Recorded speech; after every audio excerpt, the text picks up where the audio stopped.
You are now watching Miami Trap Stars.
All right. All praise, honor, and glory to Yahawanathan Ban Lawya.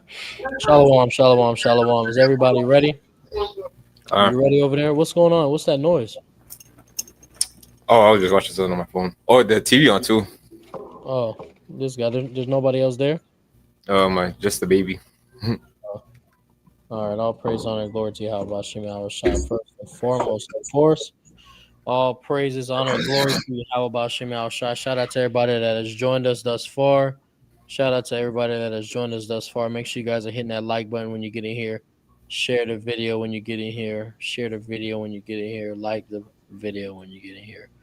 Hit the like button, share the video, all those things.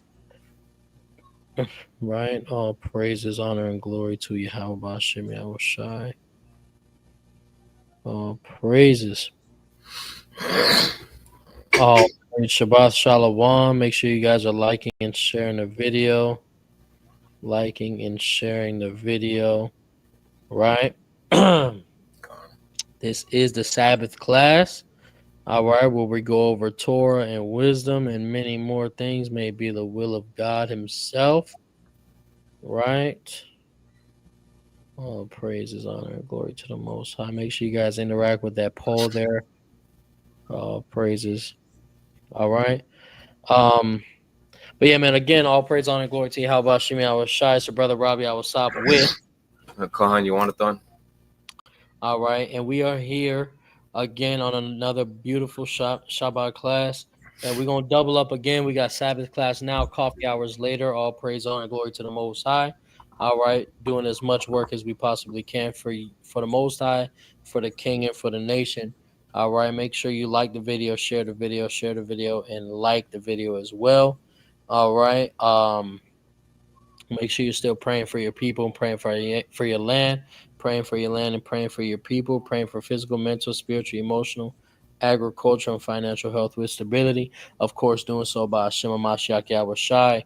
If you need to get your free prayer books and your free song books, and your free prayer books, contact us via email using admin at servyhwh.info.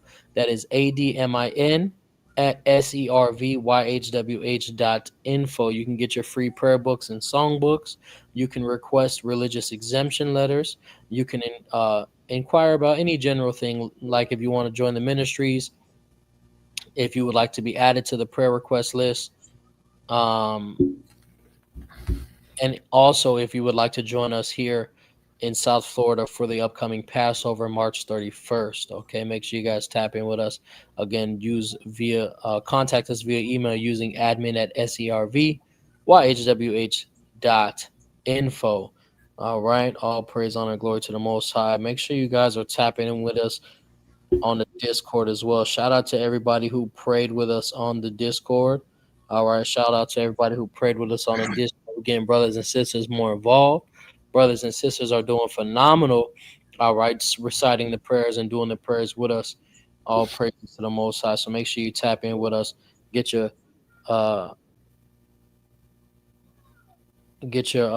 brother and sister involved as well. All right, and ladies and gentlemen, please remember we do have a deadline before January 1st, as soon as possible.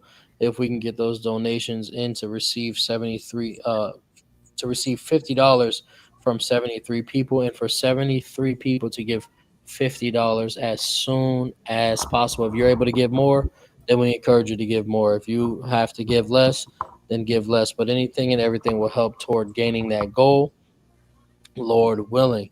All right, to help keep the school open down here in South Florida, and also keep the ministries going by Hashem Mashiach Yahawashi.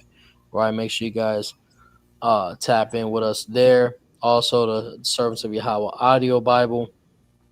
All praise to the Most High. Of course, the Trap Afghanistan YouTube channel, and then the Servants of Yahweh Camp channel as well. All praises to the Most High. Shout out to all the members that have joined us thus far. All right, spam the member only emojis in the chat, the Levite flag, the rhino, We do encourage each and every one of you guys to ask questions. If you're not a member and you're unable to ask questions during the Shabbat class, feel free.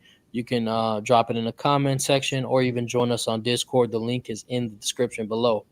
All right, to join us on Discord, that is free as well. All right, and then also, if you're watching this on a replay, again, hit the like button and share the video. Share the video, hit the like button, drop a comment in below if you're watching this on the replay. Ask any question, whether it's on topic or off topic, we will answer to the best of our ability, in which the Most High God indeed does provide us. We also encourage each and every one of you to be taking notes. So if you have not yet done so, go get your pencil, go get your highlighter, go get your notebook, go get your pen, your eraser, anything and everything that you take notes with, and make sure that you are following along. Most importantly, make sure you have your Bible and you are reading along with us. All right. Most importantly, make sure you have your Bible and you are reading along with us. All right. We encourage each and every one of you to also be taking notes. All right. All praise, honor, glory to Yahawanathan. Without any further ado, I know we started a little late, so we are ready to get started. I know we started a little late, so we all ready to get started. Shout out to Maga and Israel getting us the letters. Drop those T's in the chat for Torah. All right, we will be starting off with the Torah portion. After these two scriptures, we will be starting off with the Torah portion after these two scriptures. All right, 1 yes, 2 no. Are you ready to go? 1 yes, 2 no. Are you ready to go?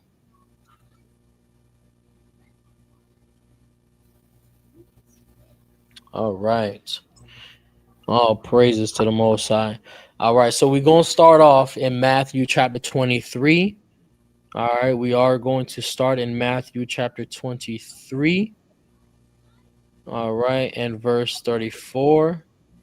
Matthew chapter 23 and verse 24. This is in the New Living Translation. It says, "Therefore I am sending you prophets and wise men and teachers of religious law." So these are the words of Yahawashi. And he's identifying this fact that he would send us people who prophesy, people who are wise, and people who teach religious law, right? Of course, when you go into the Greek, etc., when you analyze what he's referring to, it's the law of Moses, right? So in these times, we indeed will still be teaching them.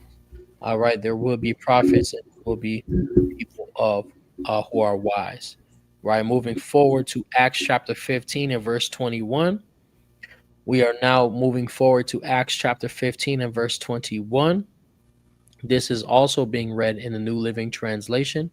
Acts chapter 15 and verse 21 reads, "For these laws of Moses have been preached in Jewish synagogues in every city on every Sabbath for many generations."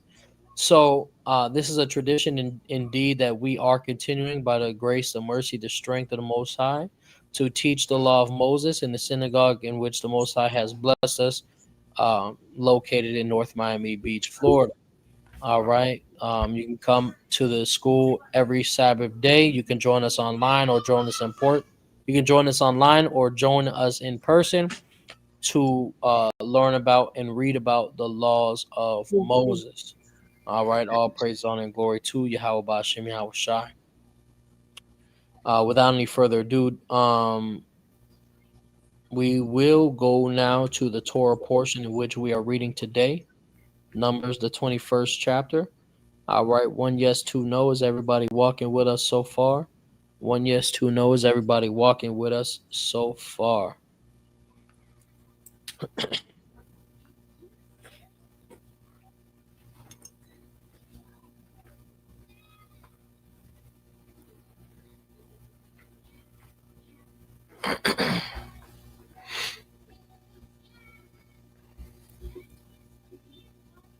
One yes, 2 no. Is everybody walking with us so far?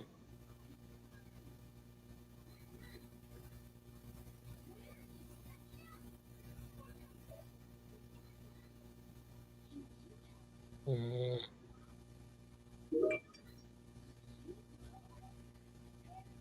All right, all praise to the Most High. Drop those T's in the chat for the Torah portion. Drop those T's in the chat for the Torah portion. Also, my members span that Levi flag. Praise the Lord. All right, we're going to go ahead and get started in Numbers, the 21st chapter, reading in the New Living Translation. So this is the book of Numbers. Actually, I apologize. Do you mind if I go get some water real fast? Go ahead. Gotta see. Prepare myself.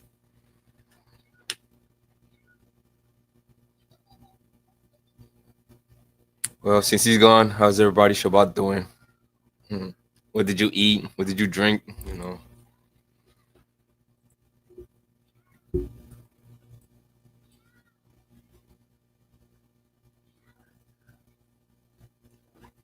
And Salakia guys, I haven't been on a Discord. My phone broke. So Wicked priest. My wife was asking where Yahawanathan been at with the prayers, but I've been having brothers and sisters like to have them do it, you know, get them more involved and stuff like that. So it's been really well. All praise to the Most High. Jamie red rue yellowtail. That's a fish? That's crazy. Never heard of it. I heard of a yellowtail, but Jamie red rue. I gotta look at that. That sounds like something only a Puerto Rican would know about. Yeah. So I can go ahead. I said you don't. Well, I'm not a real Puerto Rican. I hung out with black people, so. Yeah, it sounds. Oh, that's a wine. Oh, wine. That makes sense. Wow, what am I saying? See, you put me onto something. Facts.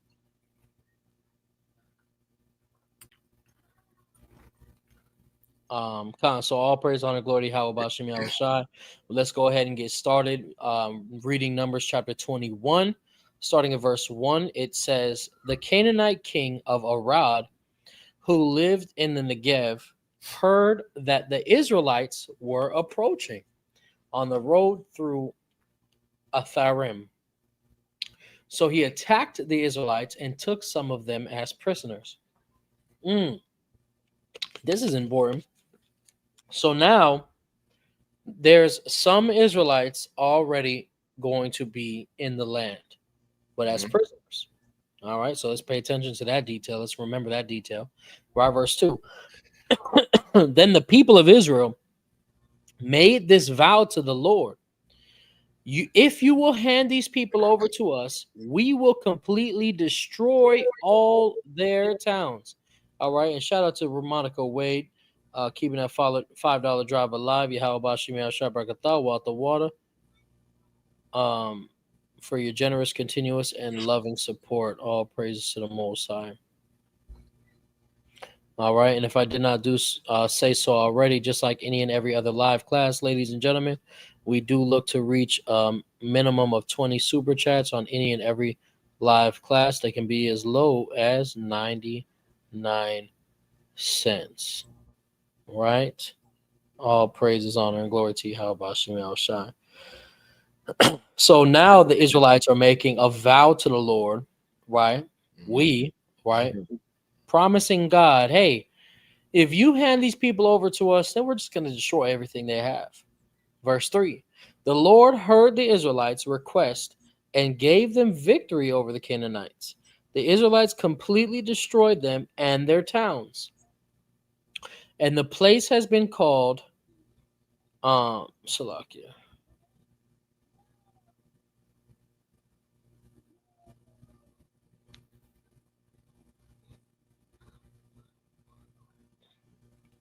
And the place has been called Harmah ever since. Let's see what Harmah means. Okay, Harmah means destruction. Right? Verse 4. Then the people of Israel set out from Mount Hor, taking the road to the Red Sea, to go around the land of Edom. But the people grew impatient with the long journey, and they began to speak against God and Moses. Why have you brought us out of Egypt to die here in the wilderness? They complained, there is nothing to eat here and nothing to drink, and we hate this horrible manna. So the Lord sent poisonous snakes among the people, and many were bitten and died. Then the people came to Moses and cried out, Have we sinned by speaking against the Lord and against you? Pray that the Lord will take away the snakes. So Moses prayed for the people. No, imagine asking this question: have we sinned by speaking against the Lord? No, Like, no, they were saying it. They said we have sinned. oh, excuse me. Then the Yeah, people came to Moses. Oh, saying yeah, we have sinned. Oh, excuse yeah, me. yeah, I said, have we? Okay, my bad. yeah. My bad, guys. But it's funny how it sounds like a question versus they actually confessing they have sinned because they Right. realize they got people just died by complaining again. Facts. And then not only that, you're saying the manna that the Most High God provided is horrible. Yeah, exactly. Angels' food, as the psalmist would describe it. Yeah, like Before wow. we continue, though, I always forget to do this, or one of the things I always forget. So, one yes, two knows everybody listening. One yes, two knows everybody listening.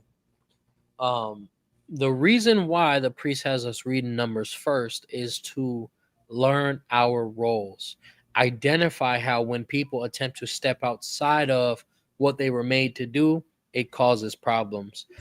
Identify how when people are unable to accept their position, whether it is a job they have to do or a state in which the Most High God has them in.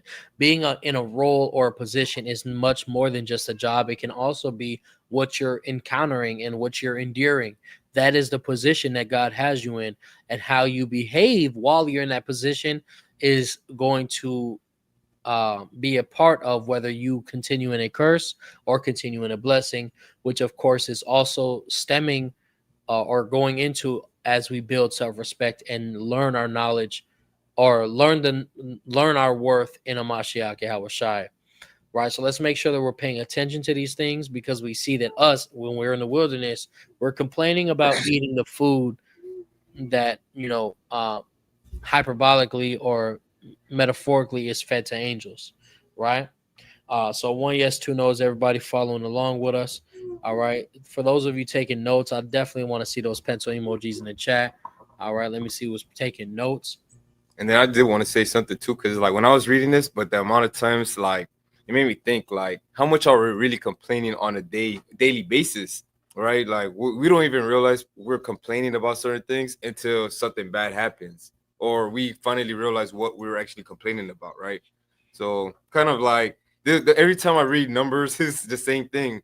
Like every single time we come here and we start, we're complaining again and again and again and again and again, and we're complaining to the wrong people, right? So we gotta really evaluate who we're complaining about and who we're complaining to, or we shouldn't be complaining, or count your blessings. That's really what it is. Gone. So we're going to pick back up in Numbers chapter 21 and verse 8, still reading in the New Living Translation. And it says, "Then the Lord told him, make a replica of a poisonous snake and attach it to a pole. All who are bitten will live if they simply look at it." So Moses made a snake out of bronze and attached it to a pole. Then anyone who was bitten by a snake could look at the bronze snake and be healed. So this right here, right? This mentioning of the snake and us being bitten, this is actually something Yahawashi uses to demonstrate his salvation, right? Notice that it was whoever looked at the pole Yeah. would be healed, right? So real quick, one yes, two knows, everybody walking with us. We're going to transition over to John the third chapter. We're going to transition over to John the third chapter. What was I going to do?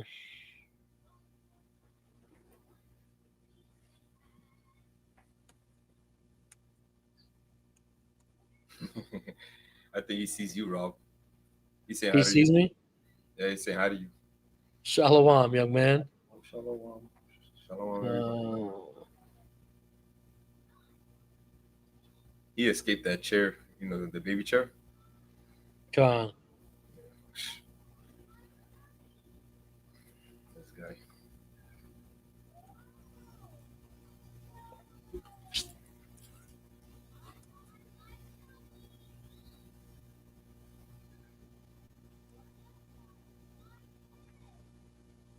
Okay. All right. All praise, honor, glory to the Most High. So,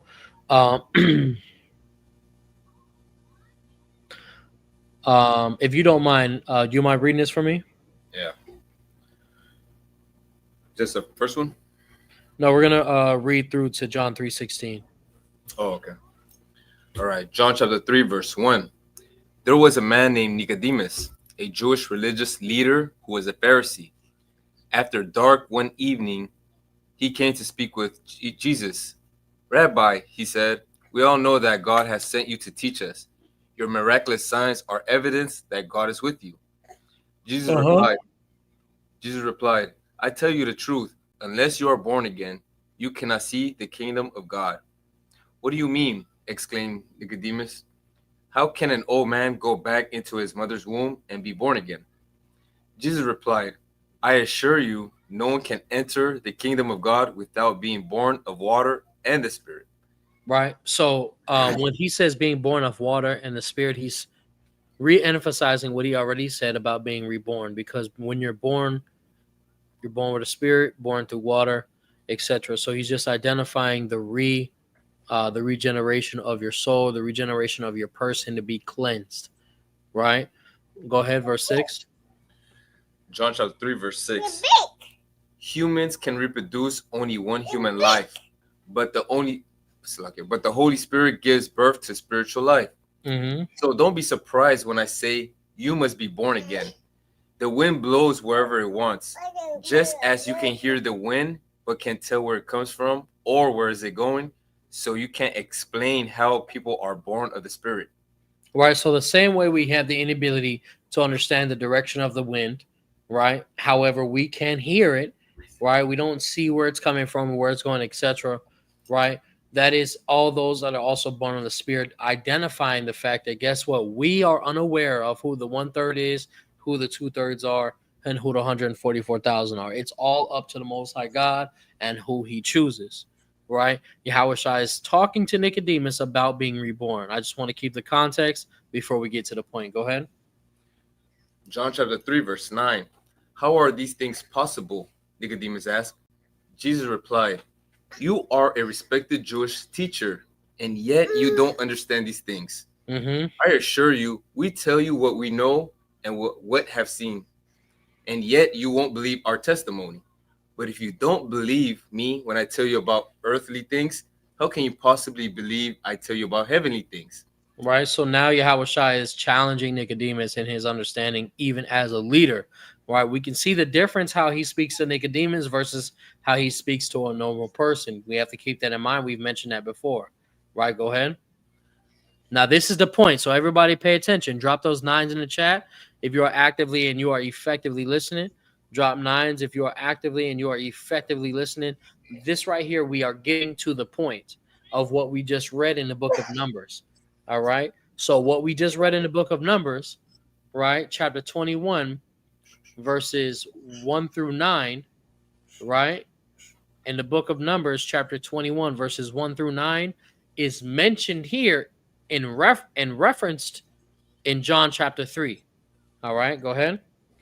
John chapter 3, verse 14.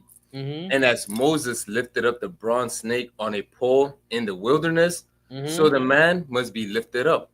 So the what? So the man must be lifted up. So the Son of Man must be lifted up. So notice, right, the same way God, Yahweh, told Moses, hey, man, put some snakes on a pole and lift it up. Right, go ahead. So that everyone who believes in him will have eternal life. Right. So the only portion that was identified in reference to this story was Yahushua being lifted up, right? And then he says, so that everyone who believes in him will have eternal life. Just the same way as in everybody that looked on the pole was healed, right? Now let's real quick also go to Luke 3. Right? Let's go to Luke 3.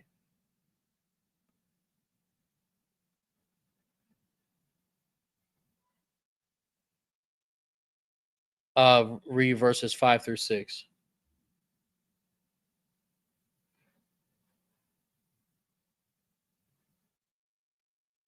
You're muted. Luke chapter 3, verse 5. Every valley shall be filled, and every mountain and hill shall be brought low, and the crooked shall be made straight, and the rough way shall be made smooth, and all flesh shall see the salvation of God. Right, now before we explain that, let's go to one more scripture, right, so we can bring it all together. Go into the prophecy now, right? Go ahead. Isaiah 11 and 10. Isaiah chapter 11, verse 10.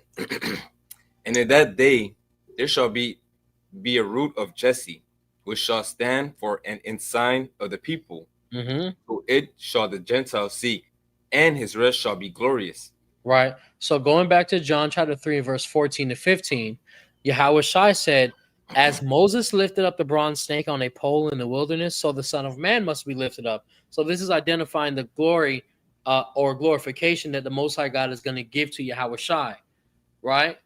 So that everybody can see him. Then we see in Luke chapter 3, let me see who's talking in Luke chapter 3. Annas and Caiaphas, So then in Luke chapter 3, we have Anna and Caiaphas identifying that all flesh shall see the salvation of God, right? And then in Isaiah chapter 11, verse 10, it says that this root of Jesse will be an ensign for the people. This would be a standard, and to it shall the Gentiles seek, and his rest shall be glorious. This is just further identifying the fact that as Yahawanathan is glorified and everything is restored to its proper order, it will bring world peace, right? This is the ultimate end game, if you will, right? To us receiving salvation. One must come before two, right? So Yahawanathan returns. This is just a quick, brief timeline. Yahawanathan returns. Israelites are put into the wilderness, or gathered from the four corners of the earth, right? We enter to the land, and we're working to build up our kingdom. We're gathering resources from the Gentiles. We're making sure that everybody's in subjection, everybody's in slavery, etc. Right? Everybody's working to get this done, right? For that 1,000 years. Not saying it's going to take 1,000 years, but they must be paid back for what they did, right? Because of touching the Most High, the apple of the Most High's eye. When that is up, everything's going to be in world peace, right? And even excuse me, even with us having people in hardcore bondage and slavery, because we have a standard of righteousness, it's not going to be the same way that they were in hardcore in bondage and slavery, right? The things that they did, the deplorable things that they did, we have the inability to do because of the sake of righteousness, right? So I wanted to bring this to the attention since we bring this to your attention since we went over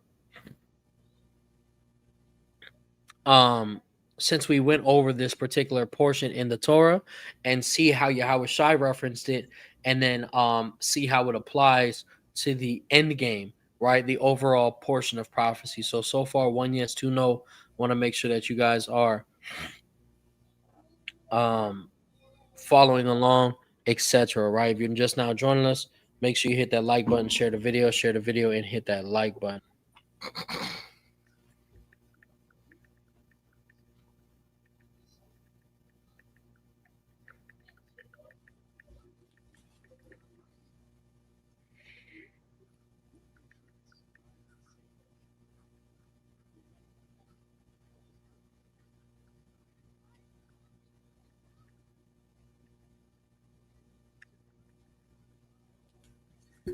Let me drop this Discord link in the chat right quick in case anybody's watching and not a member. Y'all can chat with us in the Discord. Right, all praise to the Most High. Shout out to everybody joining us. Make sure you guys hit that share button, hit that like button, and share the video. Share the video and hit that like button. All praise, honor, and glory to the Most High. Shabbat Shalom, man. We doubling up today. We got Shabbat class right now, and we got coffee hours later, man. But yeah, so let's continue now. We're gonna go back to the Torah, ladies and gentlemen. We're gonna go back to the Torah. We're gonna pick back up in Numbers chapter 21 and verse 10 in the New Living Translation. Numbers chapter 21 and verse 10 in the New Living Translation. 1 yes, 2 no. Are you ready to go? Are you following along? 1 yes, 2 no. Are you ready to go? Are you following along?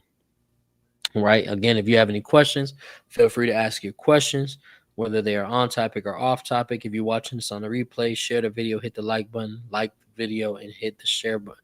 Hit the like button, share the video, etc. Right. Make sure you're taking notes. If you have questions on the replay, drop them in the comment box or follow, or join our Discord. Right. So we're gonna continue back in Numbers chapter 21, verse 10, reading in the New Living Translation. It says the Israelites traveled next to Abath and camped there. Then they went on to Abarim in the wilderness on the eastern border of Moab. From there, they traveled to the valley of Zered Brook and set up camp. So we're going from place to place right now, right? We're on the eastern border of Moab. Right? Then we in the valley of Zered Brook, right? Verse 13.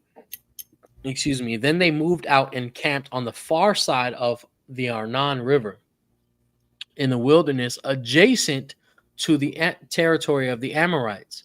The Arnon is the boundary line between the Moabites and the Amorites. So that lets you know we in between two heathen nations, right? Verse 14.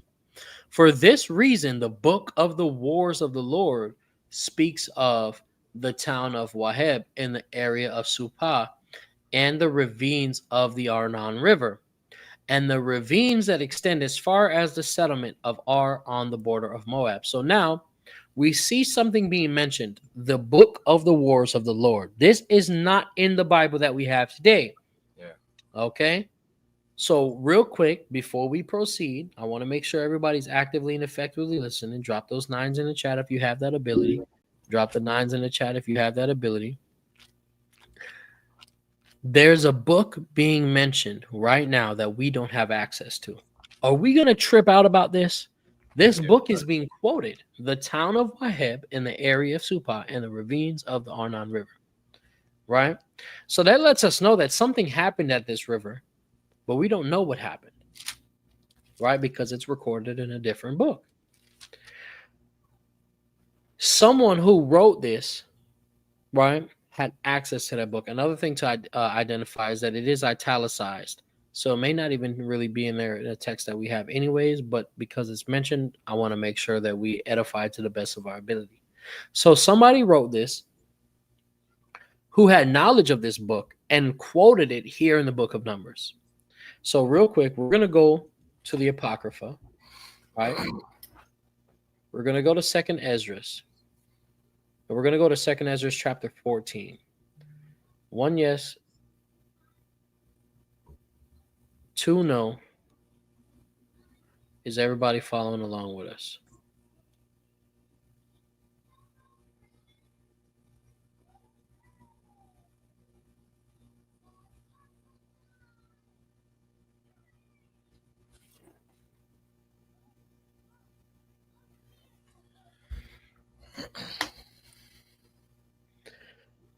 One yes, 2 no's. Everybody following along with us. All right, come. So we're in 2nd Esdras 14. Can you see it out? Yeah, I see it. All right, go ahead. 2nd Esdras chapter 14, verse 1. And it came to pass upon the third day, as I sat under an oak, and behold, there came a voice out of the bush over against me, and said, Ezra, Ezra. And I said, Here am I, Lord, and stood up upon my feet. Mm-hmm. Then he said unto me in the bush, I did manifestly reveal myself unto Moses, and talk with him, when my people served in Egypt. And I sent him, and led my people out of Egypt, and brought him up to the mount of where I held him by me a long season. Mm-hmm. You gotta scroll up for me. So No, con.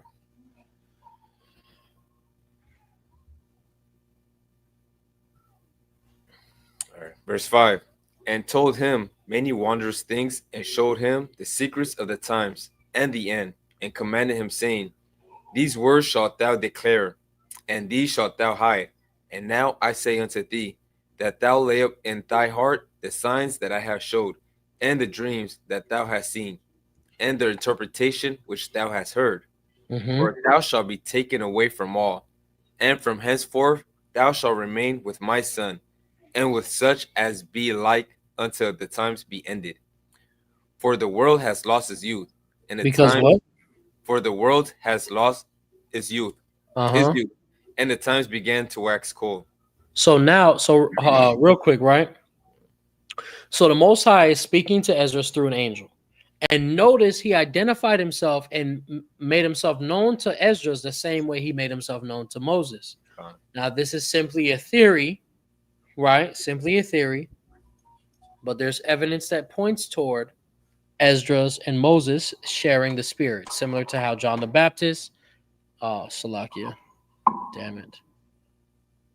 Similar to how John the Baptist and Elijah shared their spirit, right? You see Same the way, person. you see the way they you see the way they answered the same way, kind of when it came and spoke to him through the fire. Like here I am. They answered it kind of the same way. Right, exactly. Right, being there's a lot of little things that will go into identifying them as the same person, but Yeah. ultimately, them being Levites and the Most High revealing Himself in the same manner, along with a few other things, right, that are going to be mentioned shortly. So, right here though, we see. Let me go back. Right here. The Most High or the angel tells Esdras, I told him many wondrous things and showed him the secrets of the times and the end, and commanded him, saying, These words shall thou declare, and these shall thou hide. So this is identifying the fact that Moses got more than just commandments up there. He was told the secrets of the times and given the understanding of the end. He was showed everything, right? And he was told to declare some of it and to not declare some of it. Now in verse 10, the world has lost his youth and the times began to wax old. So now the angel is providing a timeline to Esdras. Right? Go ahead, verse 11. Verse 11. For the world is divided into 12 parts, and the 10th part of it are gone already, and half of the 10th part. And there remaineth that which is after, and half of the 10th part. Now therefore set thy house in order, and reprove thy people. Comfort such of them as be in trouble, and now renounce corruption. Let go from thee mortal thoughts, cast away the burdens of man, put off now the weak nature. Oh, you guys scroll it for me. Salakia Snowshoe. is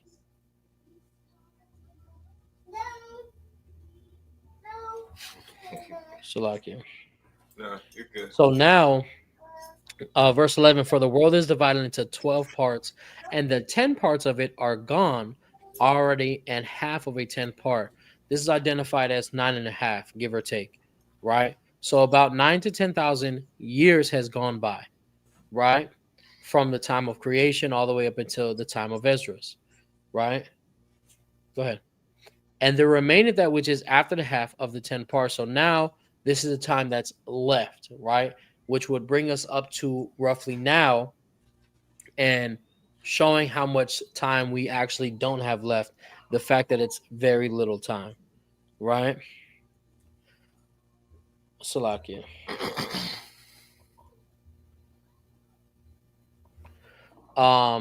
Now therefore set thine house in order. So this is important to understand. The Most High God has given Esdras a timeline and telling him, commanding him, get yourself together, Esdras, right?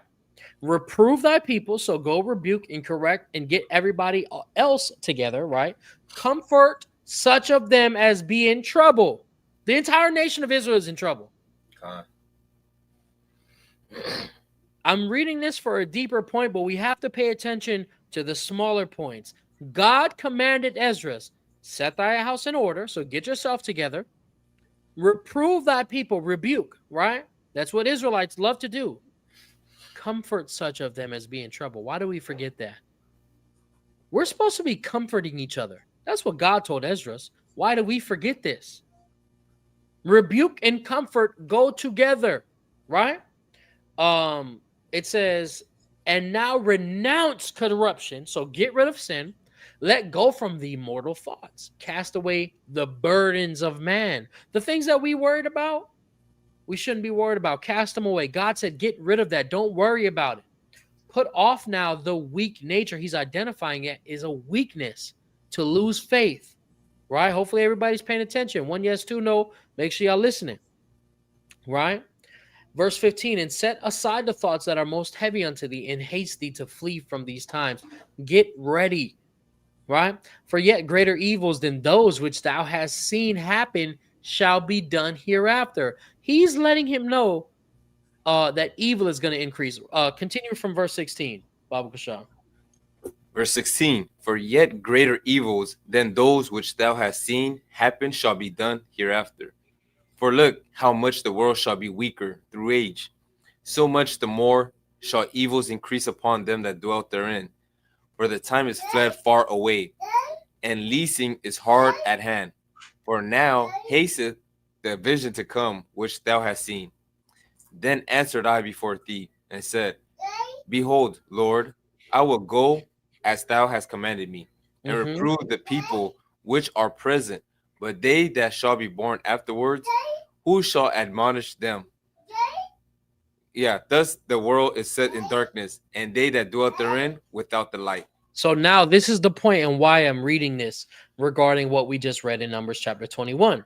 So, and I wanted to go through it though, because there's important points within it, right? Esdras is worried about the future. He's like, okay, I can go and do what you asked me to do. I'll go reprove the people that are here right now. But what about the future, right? Because the world is set in darkness, and they that dwell therein are without light. There's no light. Keep going, verse 21. Verse 21, for thy light, for thy law is burnt. For thy what? For thy law is burnt. So Esdras equates the world lacking light to the fact that God's law has been burnt up. In Proverbs chapter 6, we see that what? The law is a light and a lamp unto our feet. So Esdras shares in this understanding that the law is light. And he tells God, the world is without light. How are they going to know about you? Your law is gone. Right, Reed? For thy law is burnt. Therefore no man knoweth the things that are done of thee, or work shall begin. That shall begin. But if I have found grace before thee, send the Holy Ghost into me, and I shall write all that have been done in the world since the beginning, which were written in thy law. Which were written in thy law. Which was written in thy law. So now Ezra is asking God if he's found grace, right, with God, to send the Holy Spirit so that he can write the things that have been since the beginning. So this is identifying, right, as we continue to read it, will show us that Ezra is the one who rewrote the 5 books that we have today: the Genesis, the Exodus, Leviticus, Numbers, and Deuteronomy, right? The portion in which he wrote, right, is what the Masoretes had, to the best of our understanding, that they were given, right? The law and our scrolls and stuff have constantly been taken, burnt, etc. The Most High God gave Ezra the Holy Spirit to rewrite these things, and whoever rewrote them, right, Ezra's being identified, mentioned books in that Torah that we don't have today, showing that they did exist, but not anymore, right? So verse 22 again. Verse 22, but if I have found grace before thee, send the Holy Ghost into me, and I shall write all that have been done in the world since the beginning, which were written in thy law, that man may find that thy path, and that they which will live in the latter days may live. Right. So Ezra's wanted to do this so that people might have the ability of living and understanding and knowing who the Most High God is. in the future time, which is past the time he lived and even the time that we live in now. So I wanted to bring that to our attention. When we're reading in the Torah and we see things that are not mentioned or that are being referenced in other books, right? Those are things that did exist. However, we just don't have access. And also to learn a little bit about who is said to have rewritten the first 5 books. And then also the command that Ezra's got from God to rebuke and to reprove the people, but also to comfort them, and showing that those things go hand in hand. Right. So before we continue, we're going to go back over to Numbers chapter 21. Is everybody still with us? 1 yes, 2 no. Is everybody still with us? 1 yes and 2 no. All right. Make sure you guys are hitting that like button when you get in here. Make sure you guys are hitting that like button when you get in here. Share the video. Share the video. Share the video. And if it's in your spirit, join the Discord. Give me 1 second.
Salakia, ladies and gentlemen, all praise to the Most High. Drop those T's in the chat.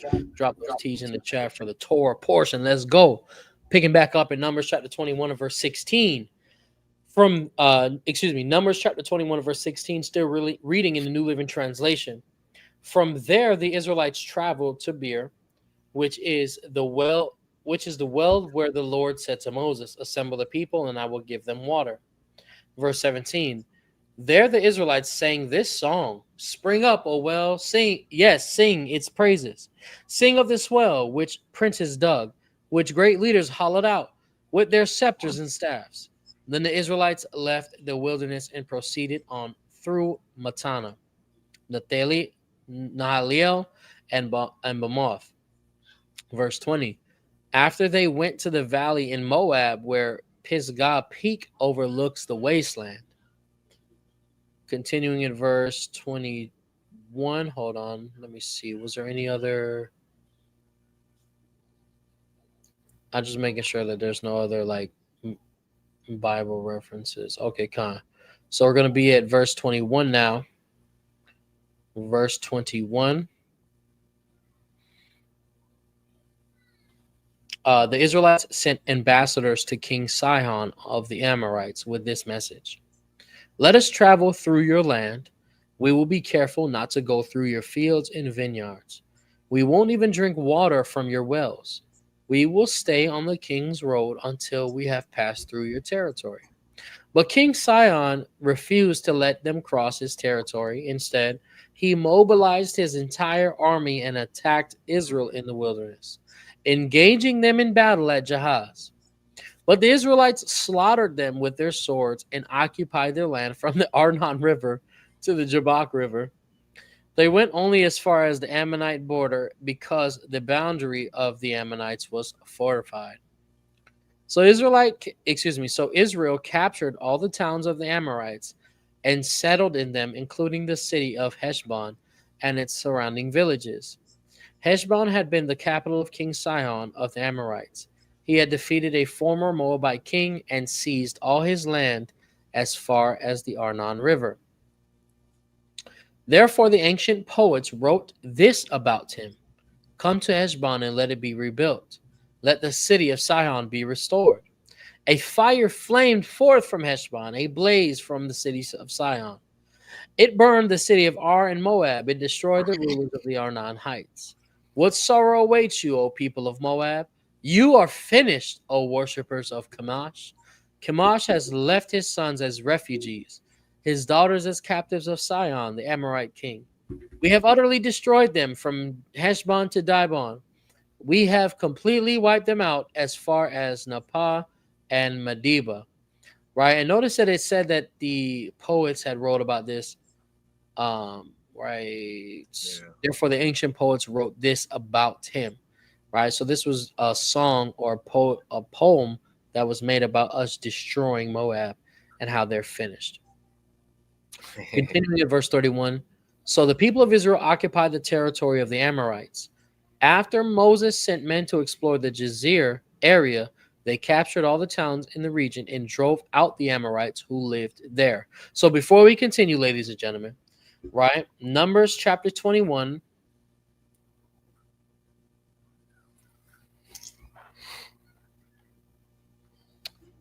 Numbers chapter 21, verse 21 to 32 is also mentioned in Deuteronomy 2. All right, we're going to read that portion. I don't have a pen. Um,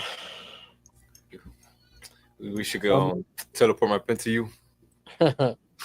Numbers chapter 21, verse 21 to 32. Also in Deuteronomy 2, 26 through 37. Right? So we're going to transition over to the parallel text in Deuteronomy chapter 2, verse 26 to 37. 1 yes, 2 no. Is everybody ready to go? 1 yes, 2 no. Is everybody ready to go? It's on the screen in case you didn't hear me. I will say it again. The book of Numbers, chapter 21, verses 21 through 32, can also be found in the book of Deuteronomy, chapter 2, verse 26 through 37. All right. We are still continuing the Torah portion. So now we are reading in Deuteronomy chapter 2, verse 26 through 37. It reads, Moses continued from the wilderness of Kedemoth. I sent ambassadors to King Sihon of Heshbon with this proposal of peace. So look, Moses proclaimed peace first, right? Verse 27. Let us travel through your land. We will stay on the main road and won't turn off into the fields on either side. Sell us food to eat and water to drink, and we will pay for it. All we want is permission to pass through your land.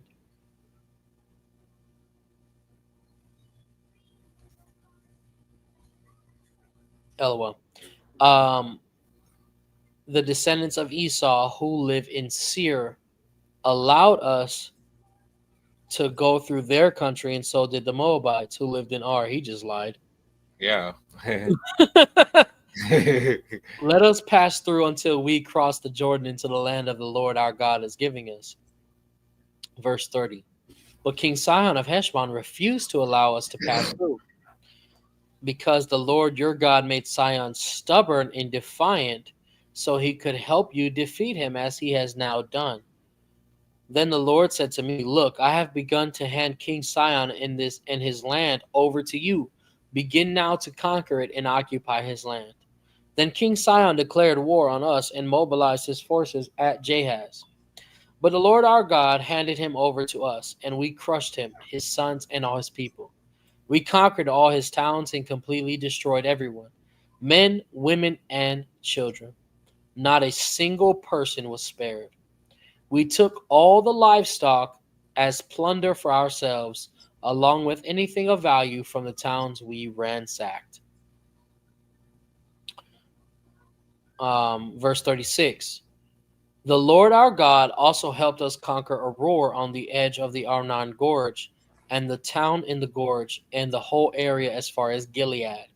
Notice Gilead is a place in Manasseh, so we don't have it yet. This is somebody else's town, right? Excuse me, no town had walls too strong for us. Verse 37. However, we avoided the land of the Ammonites all along the river, all along the Jabbok River, and the towns in the hill country, all the places the Lord our God had commanded us to leave alone. Right? So this is just another portion of what we read in Numbers chapter 21.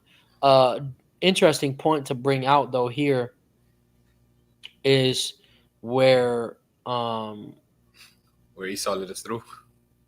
Well, no. Verse 30, Moses says, but King Sihon of Heshbon refused to allow us to pass through because the Lord your God made Sihon stubborn. Right? The Most High hardened the heart of King Sihon the same way he did to Pharaoh in Egypt. Right? Just showing that the Most High God, what's the word I'm looking for? Controls everything. Right? I mean, there's what's that verse? Deuteronomy 31:8, I think. Yeah, it's Deuteronomy 31:8.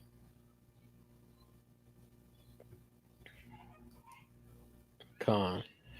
1 second. You said Deuteronomy what?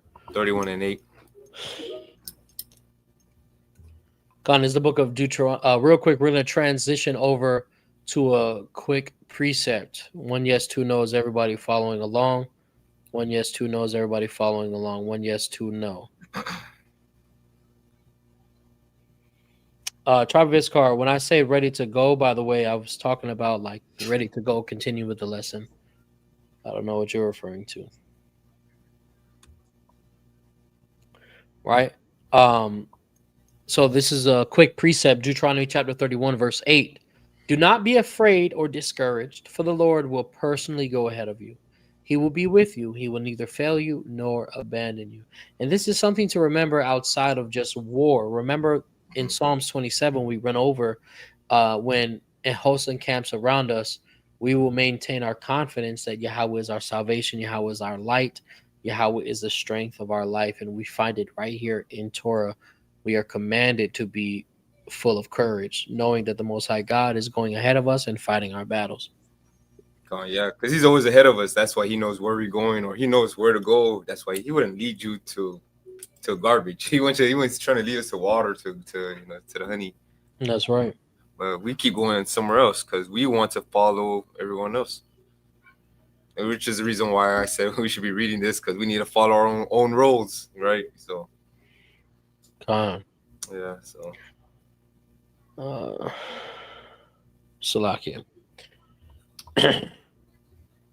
So now let's go back to Numbers chapter 21. Numbers chapter 21. No, not Numbers. Yeah, Numbers chapter 21. Yeah, 21. Salakia. 21. Numbers chapter 21, verse 33. 1 yes, 2 no's, everybody ready to go. 1 yes, 2 no's, everybody ready to go.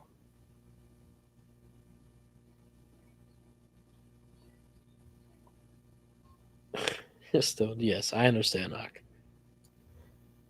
Shout out to Mommy joining us. All praise, honor, glory to the Most High. Shalom Shabbat to all who need rest. I am very thankful for the Most High setting this day apart for all Israel.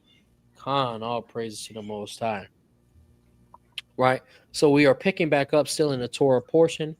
Numbers chapter 21, verse 33. Numbers chapter 21, verse 33. Right? Let me do this now. Numbers chapter 21, starting in verse 33, still reading in the New Living Translation. Then they turned and marched up the road to Bashan, but King Og of Bashan and all his people attacked them at Edrei. The Lord said to Moses, do not be afraid of him, for I have handed him over to you, along with all his people and his land. Do the same to him as you did to King Sihon of the Amorites, who ruled in Heshbon. And Israel killed King Og and his sons and all his subjects. Not a single survivor remained. Then Israel occupied their land. So Numbers chapter 21, verse 33 through 35 is also found in Deuteronomy chapter 3.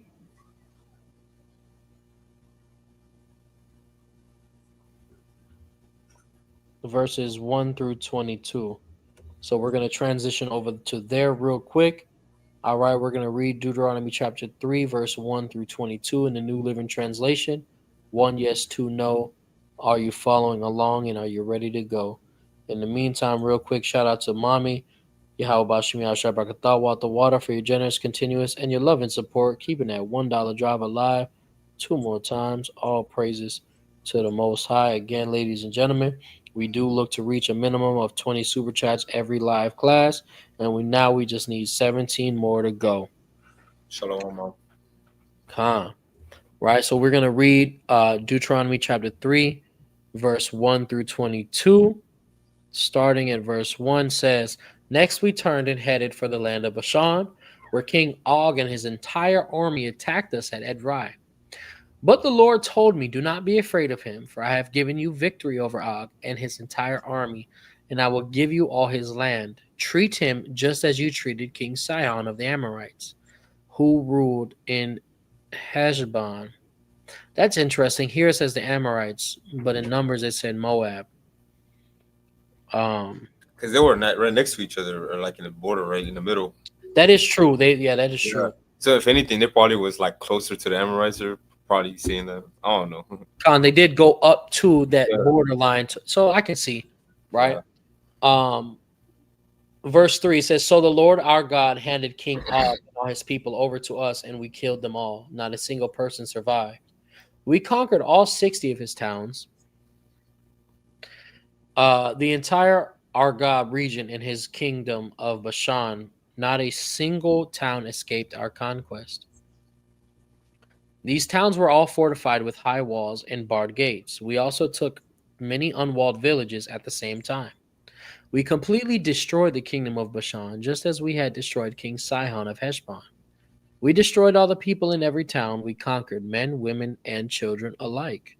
Man, imagine that. Yep. Right?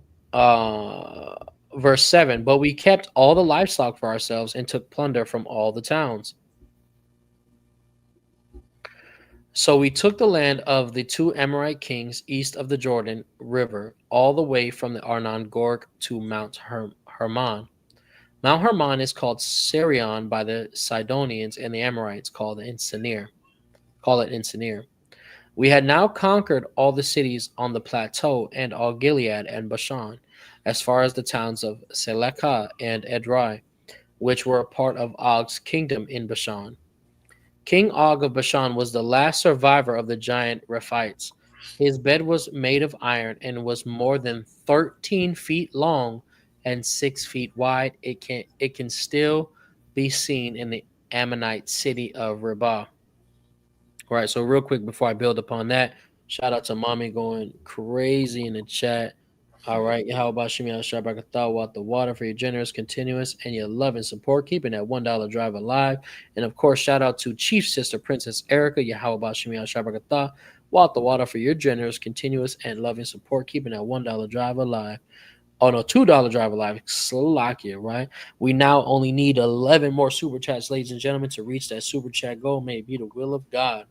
So I want to mention something here, right here in Deuteronomy chapter 3, verse 11, where it says that this was King Og of Bashan was the last survivor of the giant Rephites, right? And then I think that this is just a speculation, because I don't think the video is out yet, but I think this might be what Deacon is referring to, or Priest of Ka is referring to, when he says more than 8 people survived the flood, right? So apparently this guy was the last survivor of the flood, right? Or from the giants per se. And notice it says his bed was made of iron and was more than 13 feet long. So when they talk about giants, it's talking about extremely tall people. If his bed is 13 feet long and 6 feet wide, he's probably 10, 11 feet tall, right? And his wingspan is probably crazy work, right? Yeah. So just to identify that as well. So also real quick, shout out to moms again. Yahawanathan the water for your generous, continuous, and loving support, keeping that $1 drive alive. We are now halfway done with the super chat goal. Hopefully everybody's still following along with us. 1 yes, 2 no. All right, we're going to pick back up in Deuteronomy chapter 3.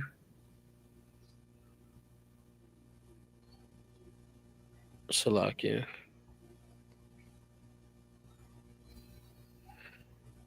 Deuteronomy chapter 3 and verse 12.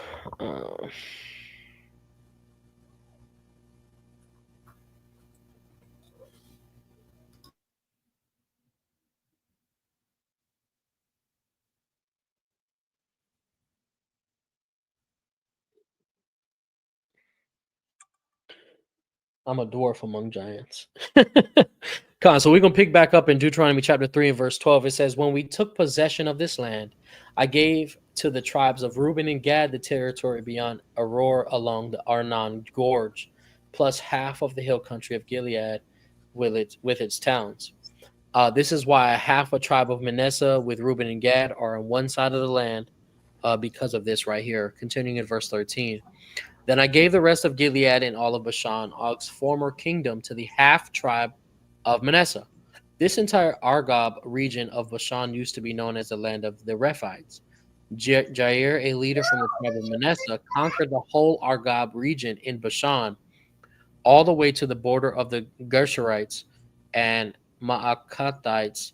Jair renamed this region after himself, calling it the town of Jair, as it is still known today. I gave Gilead to the clan of Machir, but I also gave part of Gilead the tribes of Reuben and Gad to the tribes of Reuben and Gad. The area I gave them extended from the middle of the Arnon Gorge in the south to the Jabbok River and the Ammonite frontier.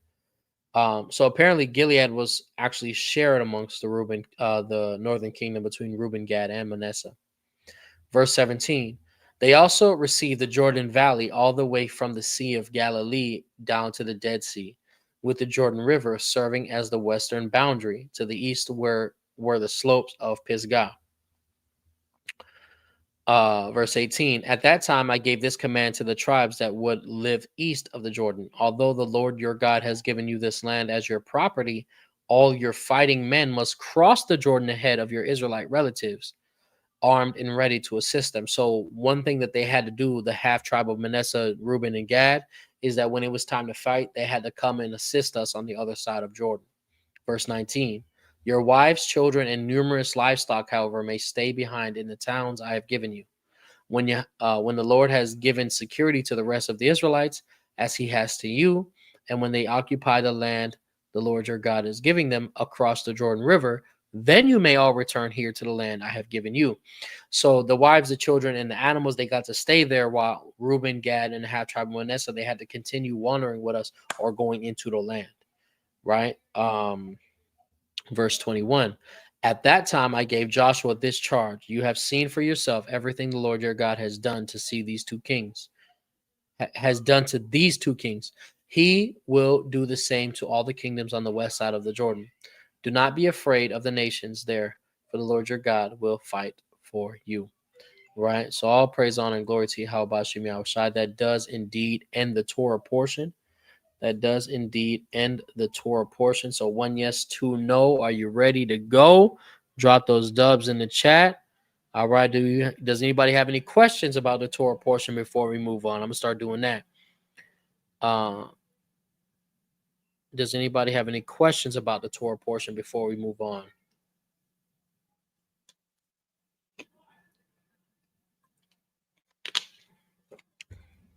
All right. If you don't, then go ahead, spam them dubs in the chat. We about to get started on the wisdom portion. Praise the Lord.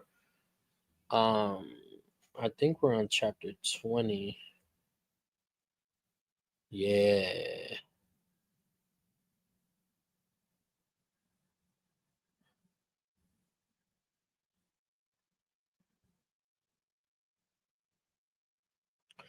Drop those dubs in the chat for the wisdom portion. Again, we are reading the book of Sirach in the Good News Translation. Remember, the theme of Sirach is an Israelite individual. He's in Egypt, and he's writing this book from his own experience, his father's experience, and his grandfather's experience, the wisdom that each of them have gathered, and then also their understanding of the Torah and the prophets.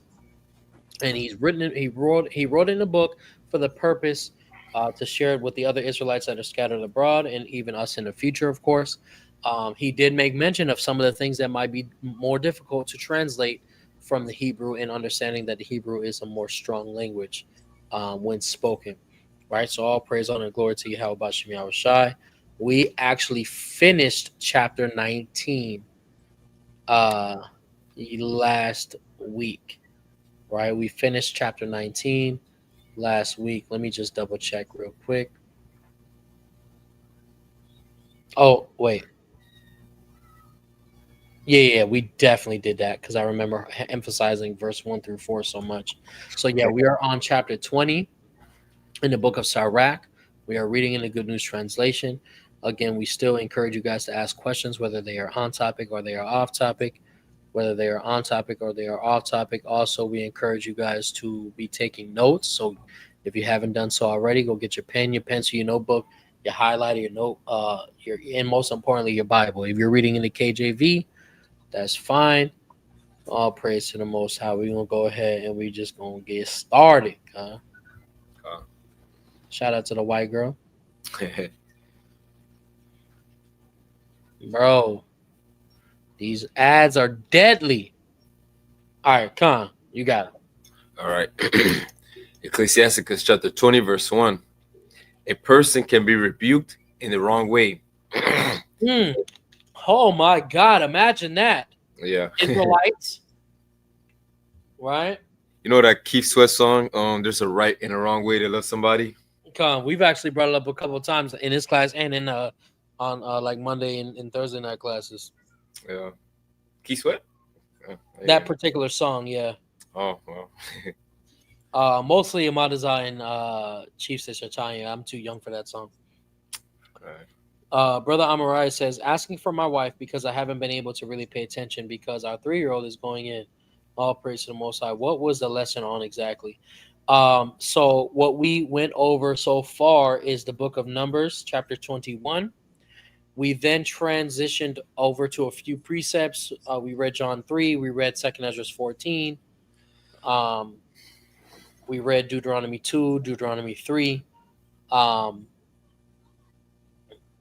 For the purpose of understanding the historicity in Numbers 21 and a few different prophecies. If you ever need to, there's always a transcript. You can literally copy the transcript, throw it into a quick AI, get some notes, key points, etc. Or you can also watch it on a replay when you have some free time. All right, but that's just a brief overview of what we've spoken about so far. And now we are going to be reading Sirach chapter 20 in the translation. This is the Sabbath class. So we have a Torah portion and we have a wisdom portion. Praise the Lord. Let's go ahead and proceed.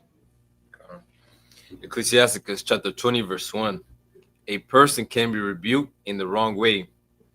It may be wiser to keep quiet than to speak, but it is much better to rebuke the person than to keep your anger bottled up. Admit when you are wrong. Do what? Admit when you are wrong. Wow, guys. I think we need to throw Sirach 20 around the entire Israelite community right here. Because imagine in verse 1 it says a person can be rebuked in the wrong way. It may be wiser to keep quiet than to speak. So that lets you know the same way in Ecclesiastes chapter 3, verse 1. Matter of fact, let's just go over there. Right? Let's go ahead. We're going to transition to a quick precept, ladies and gentlemen. Right? Ecclesiastes chapter 3, verse 1. This is also going to be read in the translation. All right? We're going to transition to a quick precept. Ecclesiastes chapter 3 and verse 1. All right? In the New Living Translation. All right? 1, yes, 2, no. Let us know that you're walking with us. All right? Go ahead.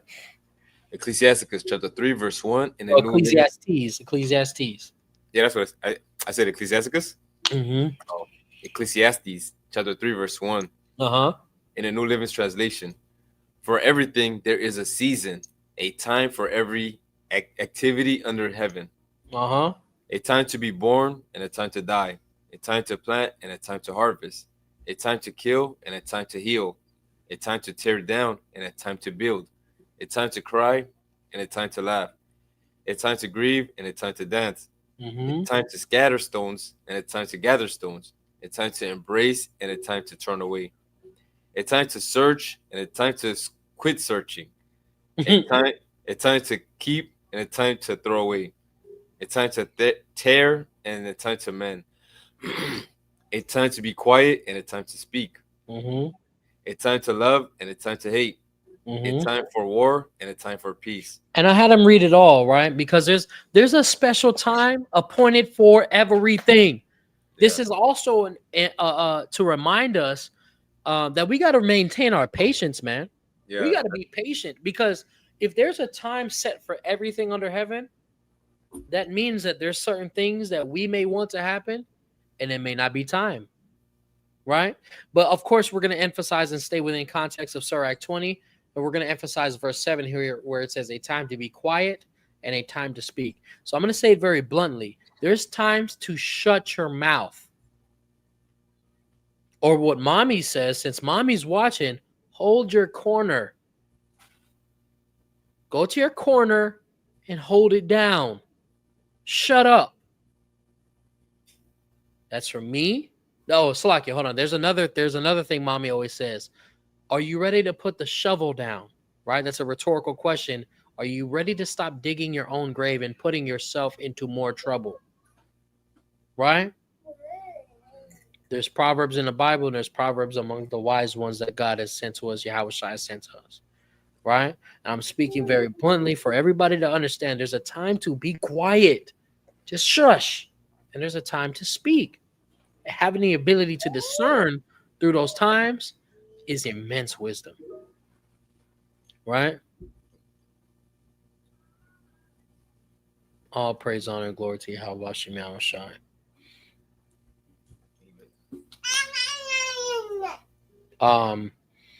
So let's go back to Sirach 20. Let's start again from the top. He didn't get the memo. There was a time to be quiet. Yeah. So Ecclesiasticus chapter 20, verse 1. A person can be rebuked in the wrong way. It may be wiser to keep quiet than to speak, but it is much better to rebuke the person than to keep your anger bottled up. Admit when you are wrong, and you will avoid embarrassment. Using force to get a point across is like castrated man trying to rape a young woman. Some people are, you gotta scroll up. Oh, Salakia. Some people are thought to be wise because they don't talk much. Others are disliked because they talk too much. Oh my goodness gracious, Lord have mercy. So real quick though, we're gonna go back again. Verse 1, it says, it may be wiser to keep quiet than to speak. Verse 2, but it is much better to rebuke the person than to keep your anger bottled up. So now this is also identifying, let's keep in mind Matthew 18, what YHWH told us.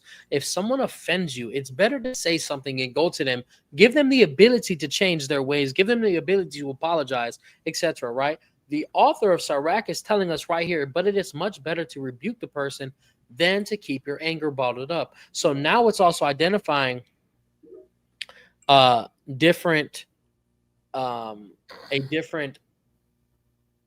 experience, if you will. It's a one-on-one situation or toward the other person, or it's between you and someone else, right?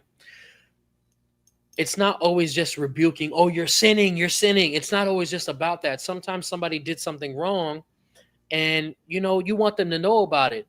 So it's better to say something than to keep your anger bottled up. However, if your anger is going to cause you to say something that you don't want to say, then it's best to keep quiet. That also goes into what Paul said in Ephesians chapter 5, be angry and sin not. I hope you guys are catching these and following along. I mean, even the same with Proverbs, because be patient, because you could have use that time to be patient and then calm down, and then later back, you now have like a clearer mind to say what you want to say in a nicer way, instead of when you're angry, now you're just all over the place. Right. So this is a demonstration of the fruit of the Spirit, known as self-control. Right? 1 yes, 2 knows, everybody walking with us thus far. 1 yes, 2 knows, everybody walking with us thus far. And if you're not catching the Bible references that I'm making, I made a reference to Ephesians 5 when Paul says, be angry, sin not. I also made a reference to what YHWH teaches us in Matthew, the 18th chapter, about confronting your neighbor if they have offended you, and the process in which he tells us to go about in that, right? I think those are the only Bible references I made. Start back again at verse 3 as soon as this, ridiculous ad decides to go away. All right, go ahead, verse 3. Verse 3, admit when you are wrong, and you will avoid embarrassment. Using force to get a point across is like castrating a man trying to a young woman. I said it the first time. Some people are thought to be wise because they don't talk much. Others are disliked because they talk too much. Right. So now verse 3, let's emphasize verse 3 and pay attention. These, by the way, these are characteristic traits, and these are building blocks for character, right? Of teaching us how to have proper behavior in all situations, right? Any type of relationship you think of, to be honest, right? Verse 3 says, admit when you are wrong and you will avoid embarrassment. You know how much more embarrassing it is when everybody, including you, know that you're wrong, and then you're saying, no, I'm not wrong. I'm not wrong. And you know what this is right here? Someone who attempts to justify themselves. Prideful.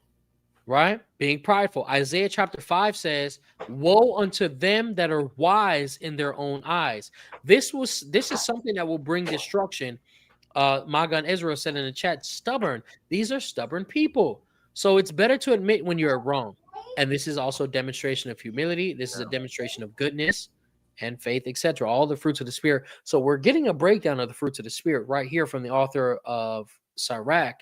And he's giving us experience-based knowledge, right? Verse 4 says, using force to get a point across is like a castrated man trying to not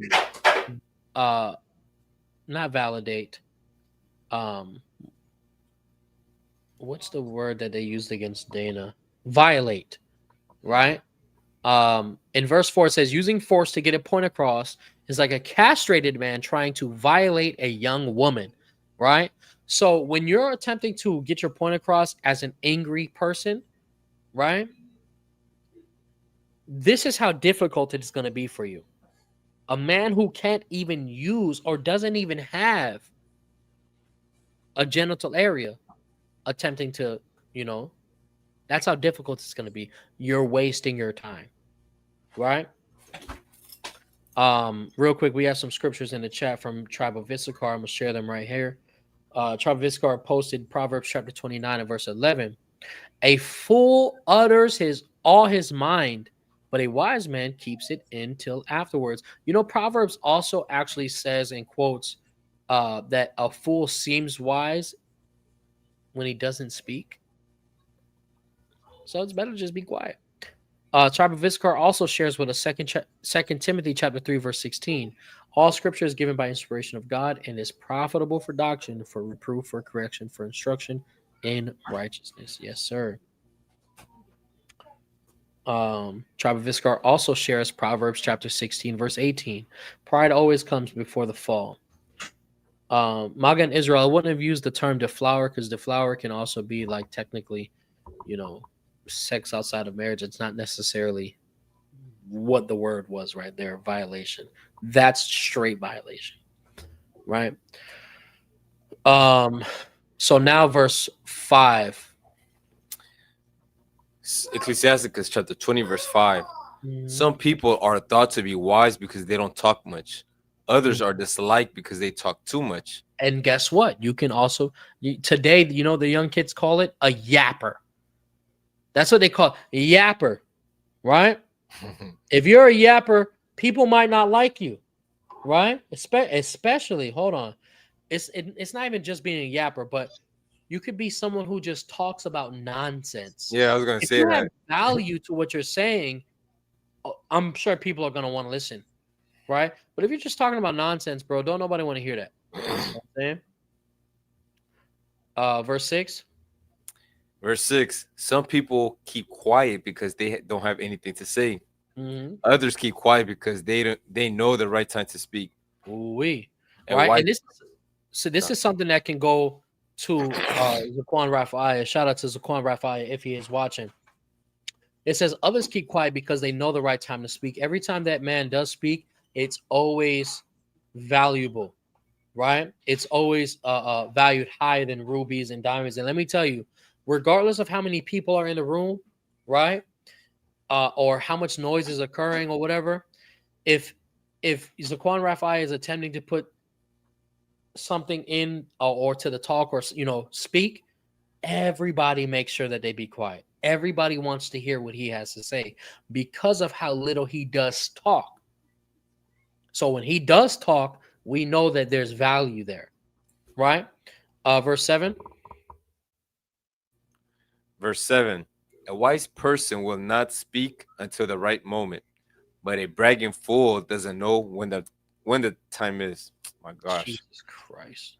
What is with Subways today? Bro, they're gonna go out of business. That's the problem. Oh my gosh, making me Can you hungry. still see the can you still see it Yeah. Oh, clearly, or do you want me to zoom in again? no, let's go. Okay. Verse 8. Verse 8. No one can stand a person who talks too long and will not give others a chance to speak. Imagine that, right? Not giving others a chance to speak. You want to just this is called someone who likes to hear themselves. Right? Verse 9. Verse 9. Bad luck. Oh my gosh. Go ahead. Bad luck can sometimes lead to success, and a stroke of good luck can sometimes lead to a loss. Right. Generosity will sometimes do you no good, Mhm. but at other times it will repay you double. So real quick, sudden changes of fortune, right? So now he's going back and forth about how different things can happen, and notice it's still within context of having the everything happens at its in due time, right? Verse 9, he tells us bad luck can sometimes lead to success. What does that mean? You can make a wrong turn and it actually brings you to where you need to go, right? A lot of times I know I've experienced it. I can't speak to y'all because I don't know everything that happens in your life. But I would like to think that almost everyone here who's watching and that will watch this has experienced this once in their life where something has gone wrong in their perspective and it ended up being the right thing. I'm going to say it again. Something has gone wrong in our perspective and it ended up being the right thing, right? So that's how I perceive here what he says bad luck can sometimes lead to success.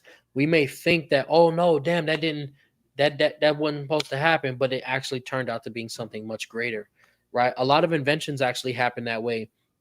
Inventors are trying to do something one way and then a mistake occurs and then they say, oh damn, I've been doing it wrong this whole time, right?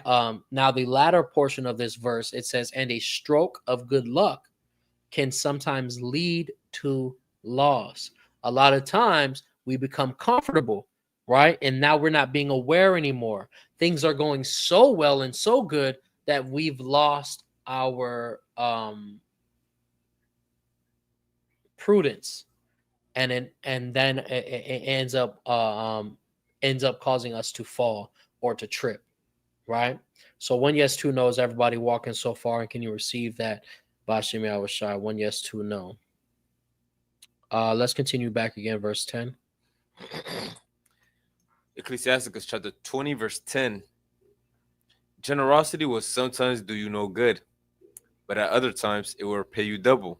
Now listen to this, generosity. Notice that in previous chapters we've read, the author Sirach spoke to helping people out. And sometimes when someone does you wrong, it makes you reluctant to want to help others, right? Because of your bad experience.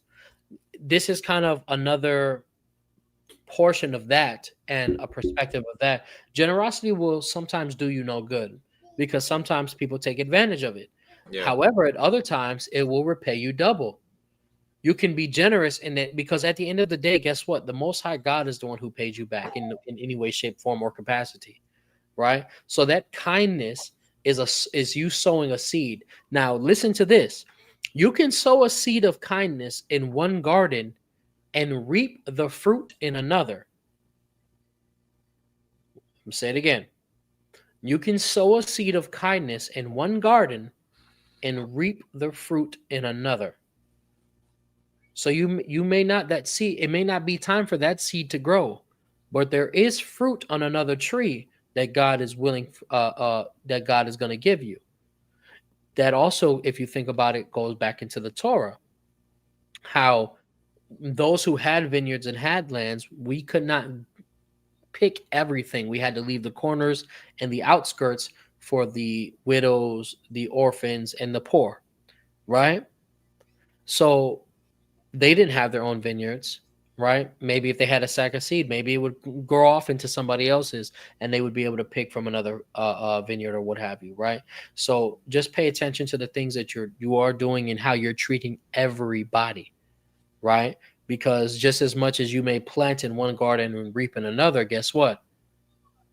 You may plant in a garden, or excuse me, you may be digging up dirt in another garden and taking out seeds, and now you're killing fruit somewhere else, right? So that's why it's important to maintain your dignity in every way, shape, form, capacity, in every experience, because we really have no idea where our blessings are coming from. So we must be righteous for all of them.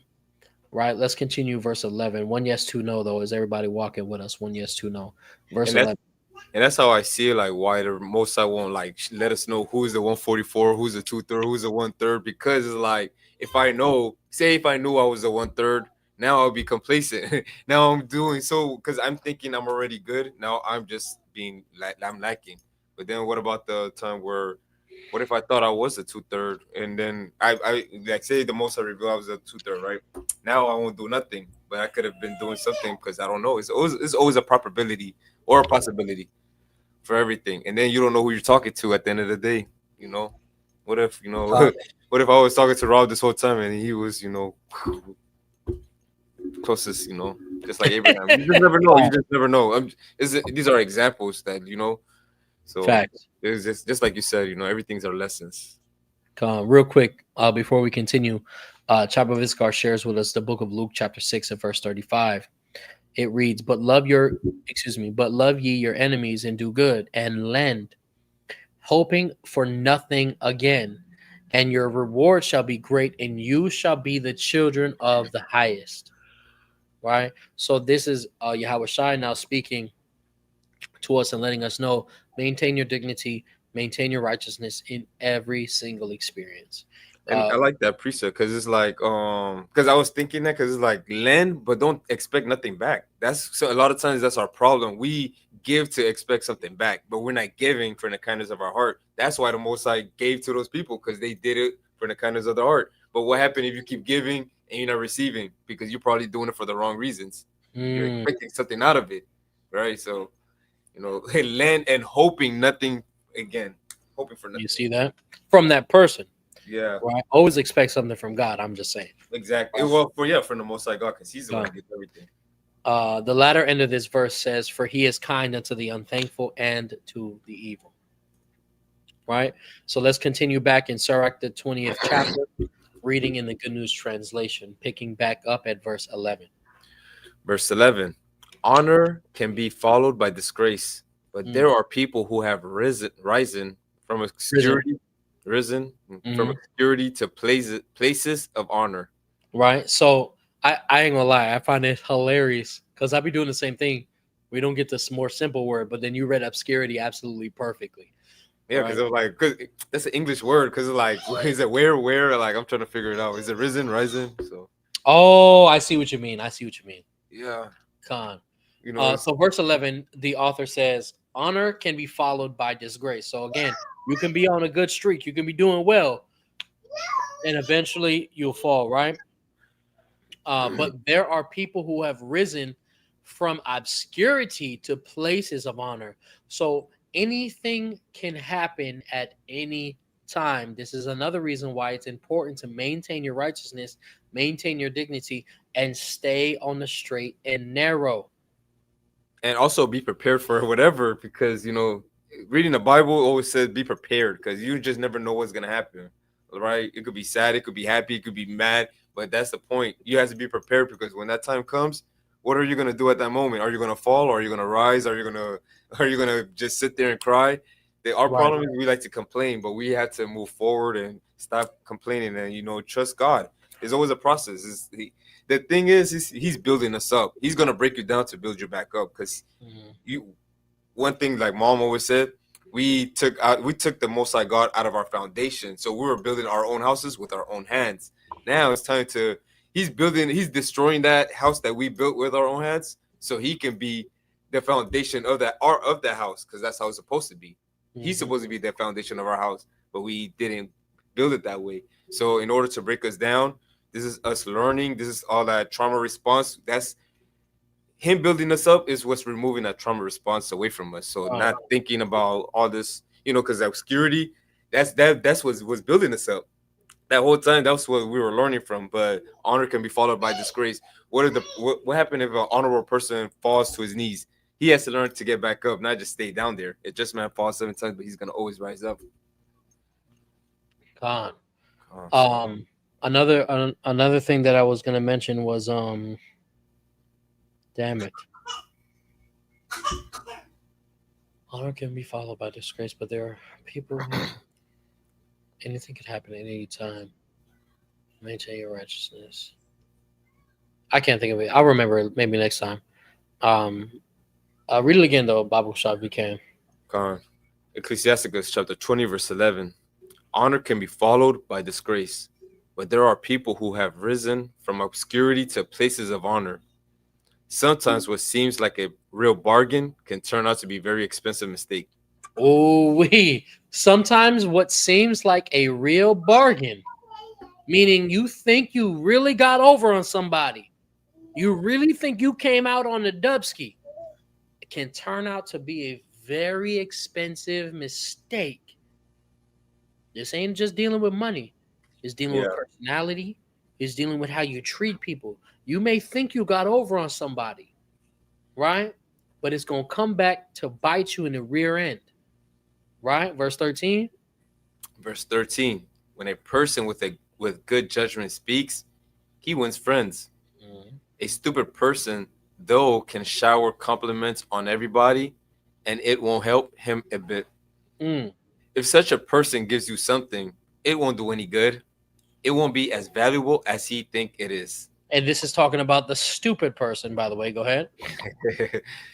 He isn't generous with anything but criticism. But what? Criticism.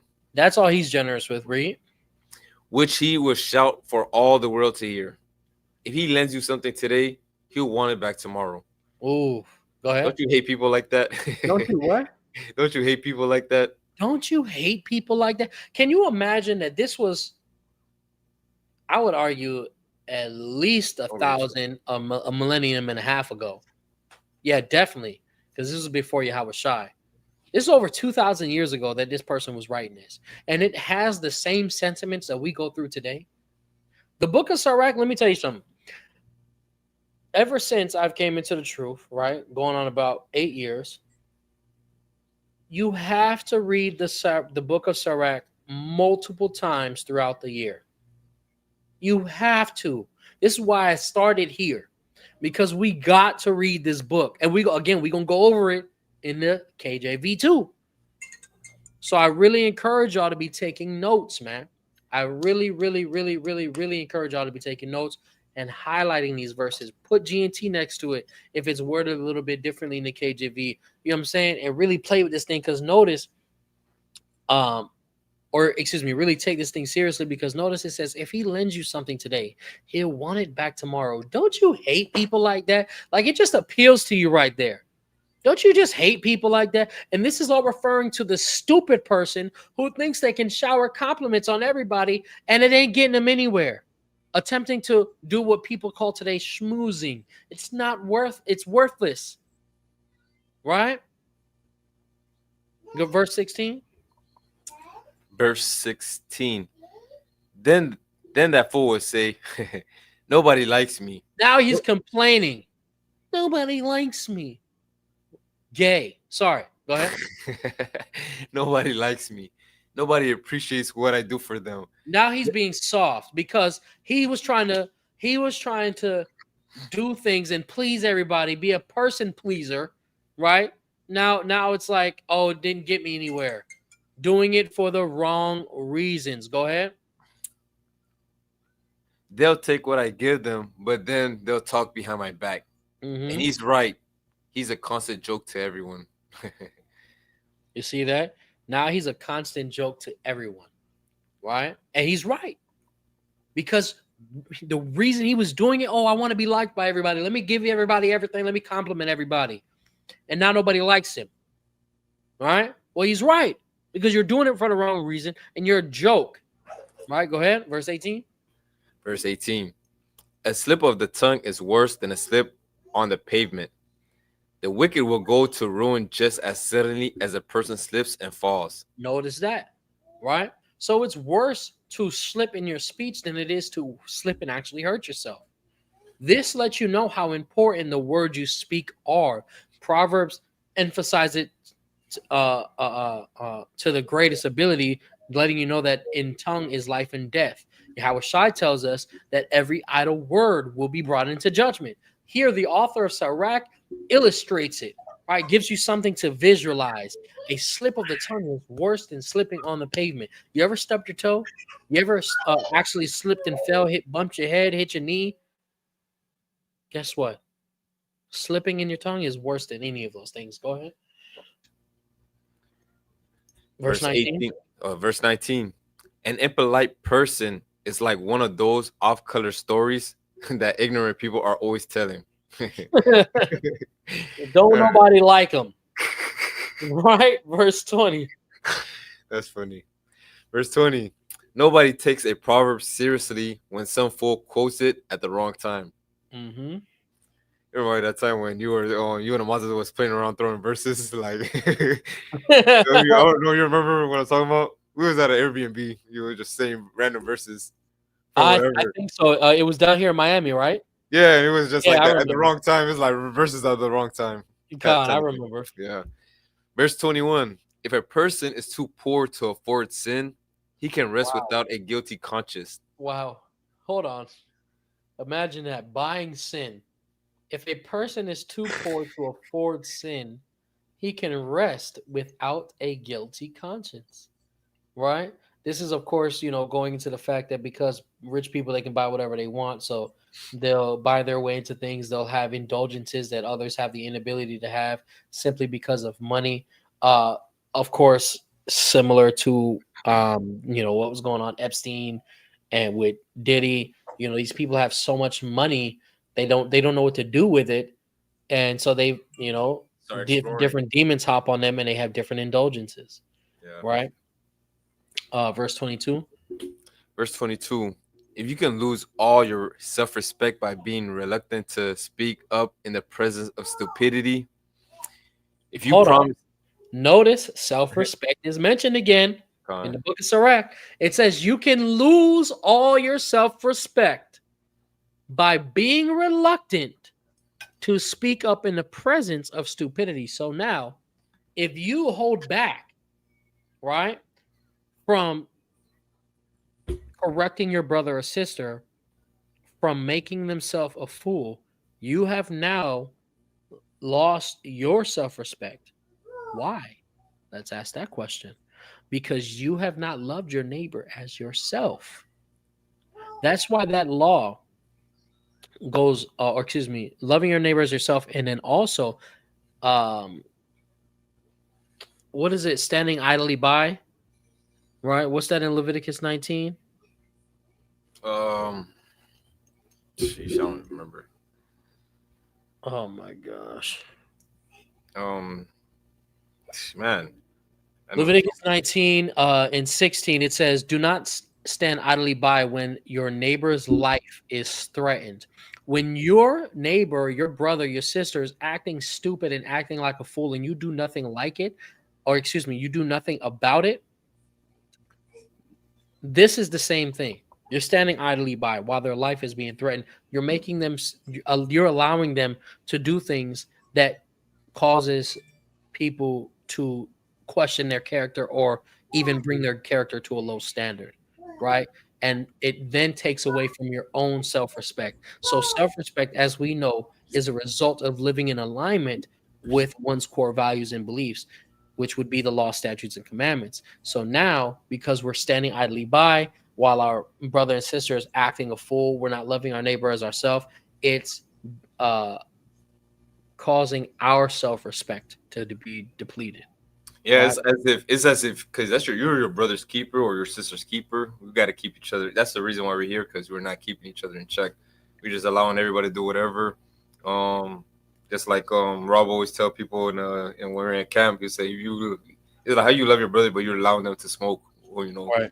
do whatever.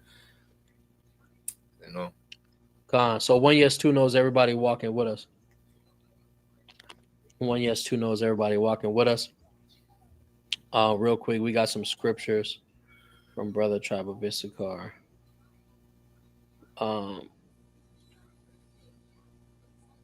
Job chapter 4 and verse 8. Even as I have seen they that plow iniquity and sow wickedness reap the same.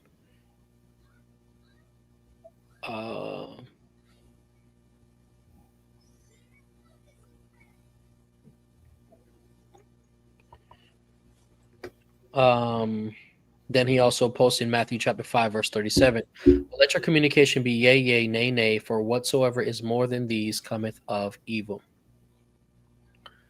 He also posted Revelation chapter 3, verse 16. So then, because thou art lukewarm and neither cold nor hot, I will spew thee out of my mouth. Right? We got to maintain that balance. Right? Go ahead. Verse 23. If you promise a friend something because you are too bashful to say no, you're needlessly making an enemy. Lying is an ugly blot on a person's character, but ignorant people do it all the time.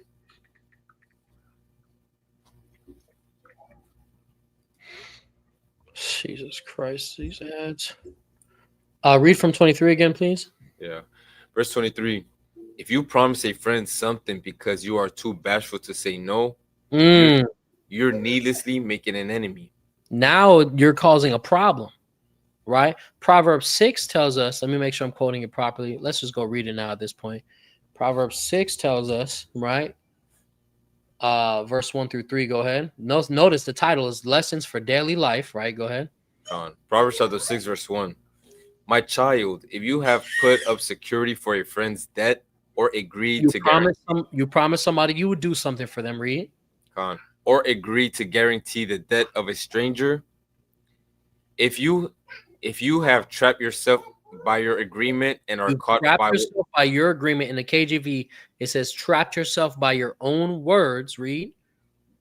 And are caught by what you said, follow my advice and save yourself.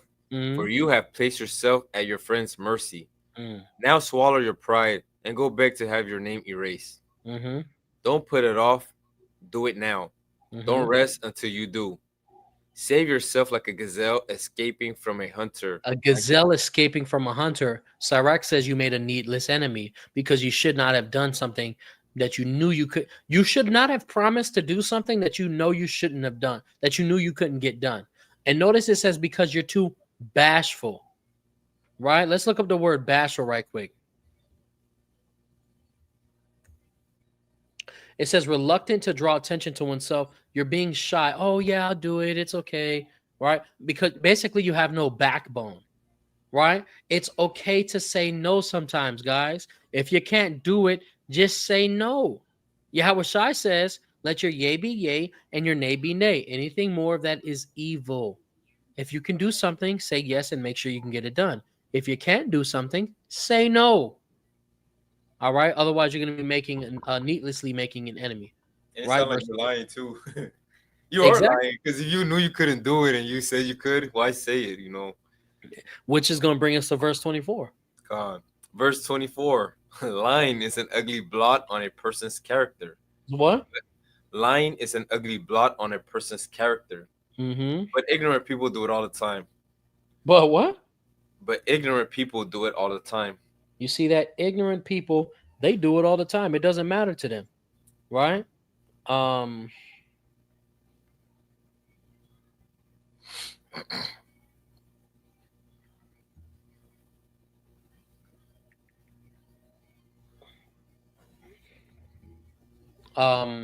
ignorant people do it all the time. Go ahead, verse 25.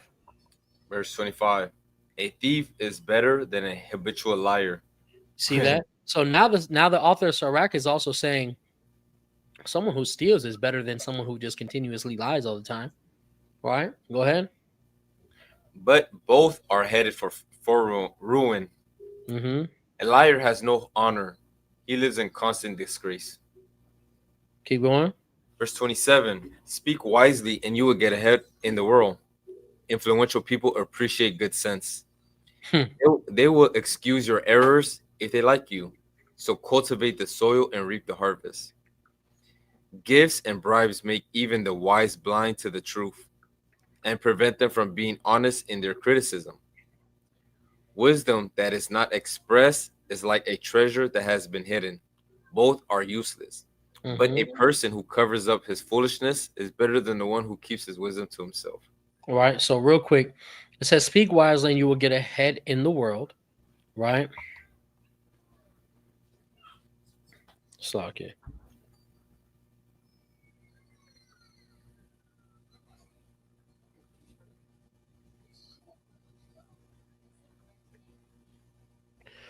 Um, influential people appreciate good sense, right? And notice it's at the right time, not just blabbing out anything. They will notice it says they will excuse your errors if they like you. This is even speaking to the fact that both Proverbs and Ecclesiastes tells us having a good name is above rubies and above gold, because when you have a good reputation, people are willing to do things like this for you. When you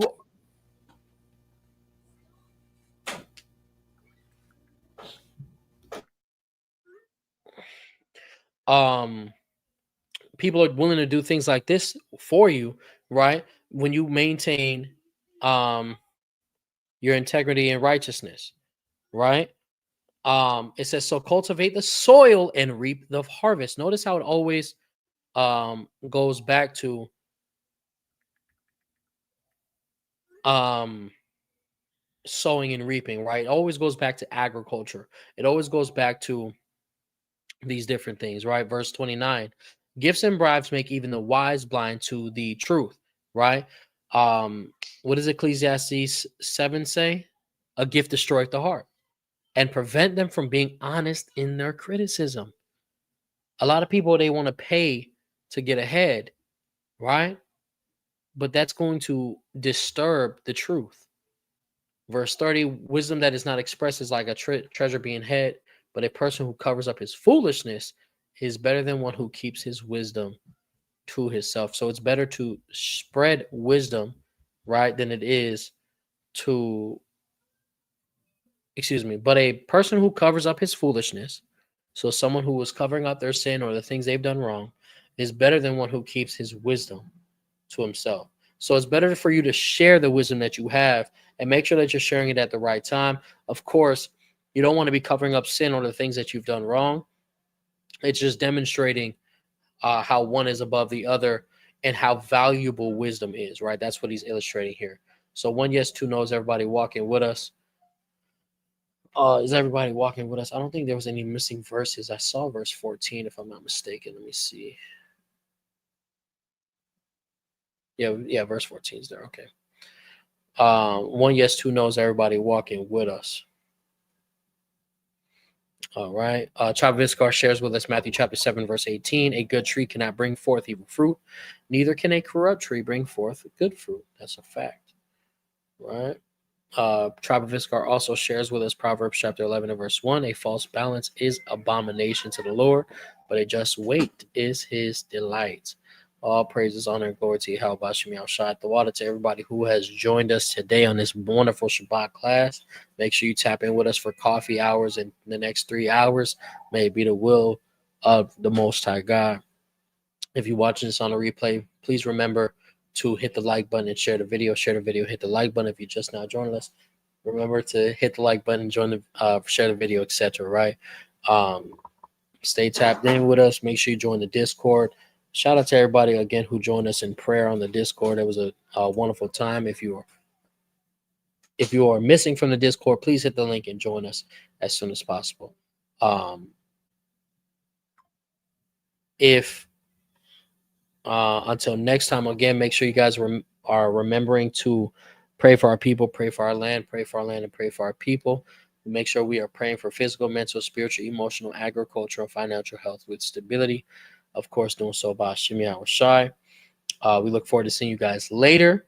All right. The next class is a chat for any subscriber. All right. So anybody can talk and communicate, etc. But until next time, man, again, all praises, honor, and glory to Yahweh Bashim Shai. May Yahweh bless thee and keep thee. May Yahweh make his face shine upon thee and be gracious unto thee. May Yahweh lift up his countenance upon thee and give thee peace. Until next time, I say Shabbat Shalom, Yahweh Bashem Yashabrakatam, and Habatam. Love you guys. Shalom.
thank you for watching.